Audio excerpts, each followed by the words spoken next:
Ammaan tana mee jaalaltii dhalaa takka hoggaa dura agartu maal si jaalattee itti siidhame jalqaba akkuma agarteen maal si jaalattee osoo isiin gaafatin amala siin beekin dhala takka hoggaa agartee itti siquudhaaf itti siixee eegas amala siitiif kana barta osoo kana si hin barin jalqaba si maal si jaalatte jalqaba kootti dheeyte wanni jaalachuu qabdu tokko walirratti shakala sii kana jechuun bifa sii lammaffaa irratti immoo chaansee wanni jalqaba si fuudhu wanni jalqaba si fuudhu isteeppii qaama siitii fi fuula sii kan shakala sii bareedaa ta'u konkona qabaachuu kan wanni awwala fitti serka sakka alamaa kaameeraatti jechuudha lammaffaa itti aansee amala gaarii qabaachuu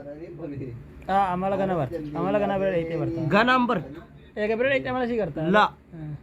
akkanuma ganaa bartu son amala jaalalaatii fi amala yeroon itti dura dhufu amma fakkeenyaaf naati dura siin dubbisa ati dhala fakkeenyaaf